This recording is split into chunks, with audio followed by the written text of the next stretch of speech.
Վերջին 7 տարիների Ղարաբաղյան հարցի շուրջ բանակցությունների եւ Ադրբեջանի եւ Հայաստանի միջև բանակցությունների վերաբերյալ խոսակցությունները շատ թափանցիկ եւ հրապարակային են եղել, հատկապես վերջին տարիներին այդ մասին ամեն ինչ խոսվել է եւ նաեւ այդ տարիներին մենք գիտենք, որ եղել են Հայաստանի եւ Ադրբեջանի միջև բանակցություններ, այդ բանակցությունները առանձնապես արդյունքներ չեն տվել եւ եղել է դրա քննադատություն, եղել է այդ քննադատության որոշակի մասի ընդունում Հայաստանի կառավարության կողմից, բայց նաեւ աշխարհակահաղական իրավիճակի հետ կապված խնդիրները փոխվել են։ Ես չէի ցանկանա մանրամասնել Ադրբեջանի գործնախարարի ասածները, հաշվի առնելով, որ այդ ամեն ինչը հայտնի է մեզ, ձեզ բանակցությունները 18 թվականից այս կողմ Հայաստանը նաև քննարկումներում ասել է, որ նաև Լեռնային Ղարաբաղը պիտի մասնակցի այն ժամանակ բանակցություններին որպես իր ճակատագրի որոշող։ Ես կարծում եմ, այստեղ ինչ որ նոր ես այդ հարցազրույցը նայել եմ եւ որևէ նոր բան այնտեղ չեմ տեսել։ Խանդանյան, նոր բանն այն է, որ Ադրբեջանը Բաքուն կներեք Հայաստանին է մեղադրում բանակցությունները տապալելու եւ իր քայլերով, սադրիչ քայլերով պատերազմ հրահրելու համար եւ Բայրամ հակագծեր է բացում, որ իրենք մի փաստաթուղթ են պատրաստել այդ սադրիչ գործողությունների, որը ներկայացրել են մինչեւ պատերազմը եւ պատերազմից հետո բոլոր արտերկրի դիվանագետներին։ Խոսքը եւ Տոնոյանի նոր պատերազմ, նոր տարածքներ եւ Նիկոլ Փաշինյանի Արցախը Հայաստանի եւ վերջ հայտարարությունը եւ Լեռնային Ղարաբաղում համահայկական պատմության մեջ առաջին անգամ համահայկական խաղերի անցկացումը եւ Տավուշի Հուլիսյան մարտերը, որտեղ ադրբեջանցի գեներալ սպանվեց եւ հետո Սարդարապատում բավական մեծ շոկով վարչապետը պարգևատրեց բոլոր զինծառայողներին։ Այս բոլոր հանգամանքները մատնանշելով նշում են, որ ի վերջո այս ամեն ինչը տարավ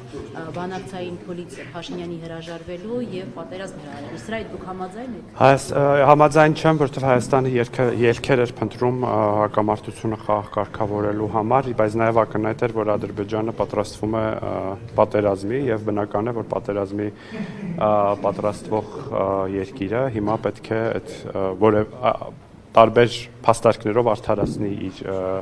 ռազմական գործողությունները, ռազմական ագրեսիան։ Շատ հետաքրքիր զուգադիպությամբ նաև նույն փաստարկներով Հայաստանի Հանրապետությանը մեղադրում էր նաև Ռոբերտ Քոչարյանը իր վերջին տված ասուլիսում։ Այդ զուգադիպությունը եւս եւ Սերժ Սարգսյանը եւս այդ զուգադիպությունը եւս ցանկանում եմ ձեր ուշադրության հրավիրել, որ ըստ էության Ադրբեջանի պետական գործիչները, քաղաքական գործիչները եւ Հայաստանի նախկին նախագահները նույն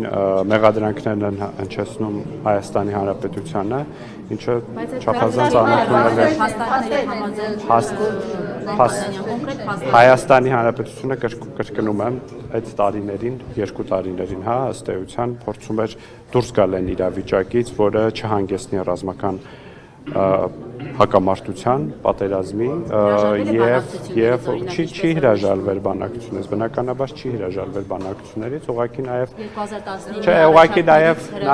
նաեւ ակնհայտորեն այդ բանակցությունների բովանդակության համար շատ փոքր տարածք է եղել Հայաստանի Հանրապետության համար, որովհետեւ շուրջ 20 տարի բանակցային այնպիսի ճարտարապետություն հյուսվել եւ Հայաստանում դրա այնպիսի հակառակ պատկերներ ներկայացվել, որ բարդ էր այդ փոքր տարածքի մեջ մանևրել եւ դրան զուգահեռ նաեւ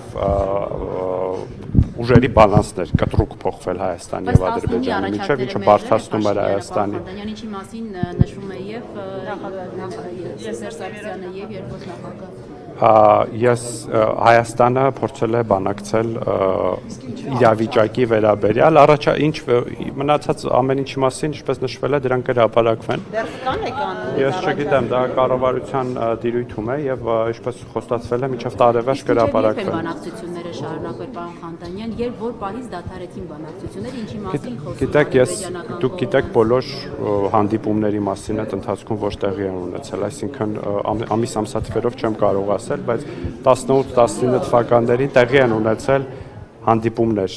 Հայաստանի եւ Ադրբեջանի միջեւ եւ այդ բանակցությունները ես օր ամսաթվով չեմ կարող ասել, բայց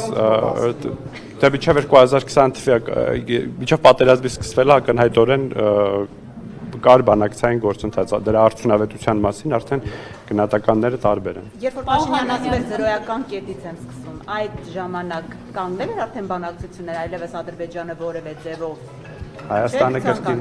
նշում եմ, որ տվյալ իրավիճակում բանակցային այդպիսի ժառանգության պայմաններում փորձում էր ելքեր գտնել, որպեսզի